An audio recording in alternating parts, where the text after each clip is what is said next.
very, very deeply believe in books. I think they're the only thing that we have that can get us to radically re-understand our society. I don't think movies can. I don't think a song can, but a book can. There's enough information in a book, and it's easily enough accessible that you can change society with a book. It's an incredible thing. We live in a very complex society. We no longer live in groups of 30, 40 people, as we evolved to. We no longer live like that. The conversations that used to happen around campfires can no longer happen in this society. We're too complex. And with that complexity comes many amazing things. But we have lost that conversation that humans have had around the campfire with people they know very, very well for hundreds of thousands of years. We have mostly lost that. We have that conversation nationally through books. That's now how we have that conversation. And it's the conversation that humans have always had. How do we live? How do we live well? What do we mean to each other? How do we defend ourselves? How do we define ourselves? I'm not religious, I don't go to church, I don't believe in God, but I believe in people very, very profoundly. And because of that set of beliefs that I have, I consider some things kind of sacred. And for me, because of the role that books serve in society, they actually are kind of sacred. Because at this point, we could not exist in a civil world without them. Something would fall apart without books. And that means that every phase of the book-making process and the book-selling process is sacred to some extent, in my opinion. And all of you out there that are involved in books, I really, very seriously, from my heart, want to thank you for helping put books in people's hands. It's one of the most profound and important things I think that a person can do, that a society can do. The hands need the books, and the books need the hands. And you guys, we all are engaged in making that happen. It's in our nation has always needed that, and I think right now, at this moment, really, really needs it. I wrote a book called Tribe. It's very easy to sort of turn the word tribe into a metaphor. Oh, there's a tribe of booksellers, there's a tribe of surfers, there's a whatever. That's lovely, but it's actually not what tribe means. In the meaning that I use it in, a tribe is the group of people that you would share the last of your food with, that you live with. A tribe is the group of people that you would help defend with your life. That is the ancient meaning of tribe. And my book is about how people are transformed by that experience of community and how they are damaged and sometimes even broken by the loss of it.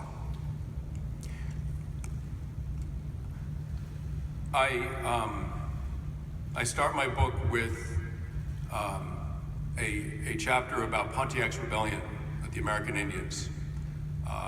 When that border conflict, that frontier conflict was settled, Chief Pontiac had to give up hundreds of captives, white captives, that he had taken from the settlements. And to the dismay of the colonial authorities, many of the captives who had been kidnapped off of farms by the Indians, many of them didn't want to go home. Many of them had to be forcibly repatriated to their towns, to their families. I remember when I was young, I had a very good friend, an older guy who was quite a bit older. His name was Ellis. He was a sort of surrogate uncle for me. He was half Lakota Sioux, and half Apache. He was born during the Depression, literally born on a wagon, and he was the best read man I've ever known. He read everything from the Greeks on up to, Catch-22 maybe. This was the 1980s. And he said to me, he said, it's funny, during the long history of the American frontier, white people were always running off to join the Indians. And the Indians never went in the other direction. They never ran off to join white society. The whole flow of interest was from civilization to the tribal. And I thought about that my whole life. Like, why is that? What is it about tribal life that's so appealing? Or what's so unappealing about life in modern Western society? I harbored that thought for decades. And then I was with American soldiers in Afghanistan. We were at a 20-man position. I was a journalist. We were at a 20-man position called Restrepo on this ridge. No cooked food, no running water, no way to bathe for weeks at a time. There was, pallets of water and pallets of ammunition and pallets of MREs. It's an awful food that they ate. And a lot of combat. There was no television, there was no internet, there was no phone, nothing. It was scorpions and tarantulas and combat. And those guys were out there for a year. And I was out there for a lot of that with them. Everyone out there was almost killed in very specific ways. Like there were guys walking around with bullet holes in their clothing, rounds that had passed through the fabric and not touched them. That's the kind of place it was. And when they got back to their base in Italy, in Vicenza, one of them, a guy named Bobby Wilson, a very tough kid, he said, even I'm having problems, and I'm probably the toughest guy in the platoon, and I think most of the platoon would have agreed with him, actually. He said, even I'm having problems, and if I'm having problems, I really worry about the other guys. He said, but you know what's strange? That if a helicopter came tomorrow, and we could get on it and go back to Restrepo, most of us would go back. And all of a sudden, I remembered Ellis. Like, what is it? Why does no one want to come home to this society? It's so wonderful. I'm not being sarcastic. It truly is a wonderful society. It's an enlightened, educated, amazing society. And people don't want to come home to it. The soldiers don't. 200 years ago, Pontiac's captives didn't. What is it? So my book is an inquiry into that question, like what is going on? And what I found out is amazing. As wealth goes up in a society, individualism goes up. People are suddenly, they're living by themselves in their own apartment. No one's ever done that in human history. Lived alone, it's insane, right? So as wealth goes up in a society, the suicide rate goes up. The rate of depression goes up. And even in very, very, very poor societies, communal living, which is often required by poverty, communal living buffers people against their psychological demons.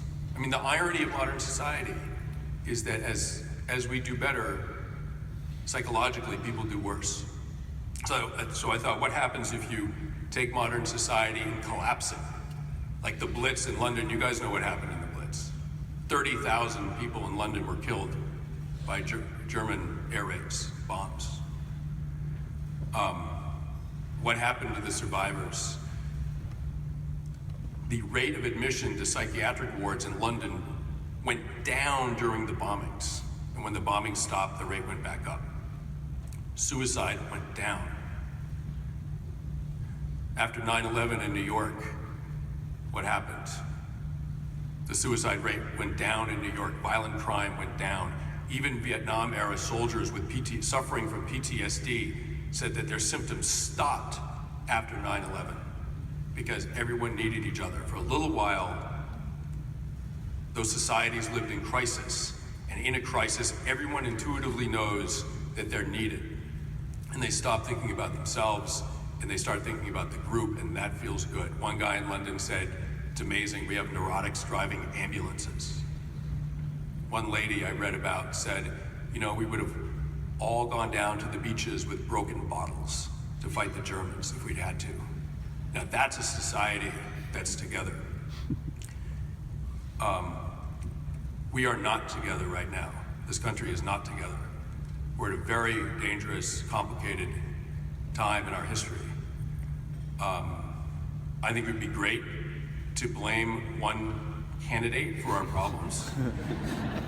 And if you want to do that with me later, I'm happy to hold a discussion group. But unfortunately, I don't think it's that simple. Unfortunately, I think, you know, the nameless one is the X-ray that's showing the cancer that we have. You know, the X-ray is not the problem.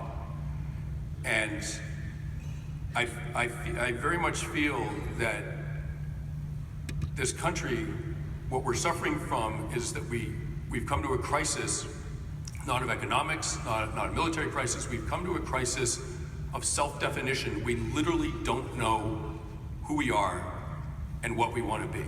And there's competing versions of those things out there on the campaign trail.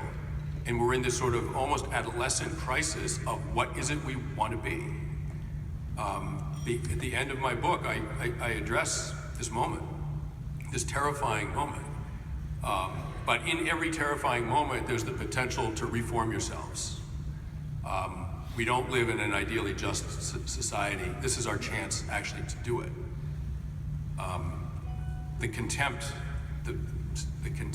in American public discourse right now, I think, between politicians and in media figures, the contempt that people use for their fellow Americans, it's different than disagreement, it's different than debate. It's a very dangerous thing. I think that contempt is actually more dangerous than ISIS to us. It's more of a danger to our country. And I'll just end with this. My whole life, I've always believed that if you're trying to figure out something, trying to figure out what to do, trying to understand something, just write things down. Just keep writing things down.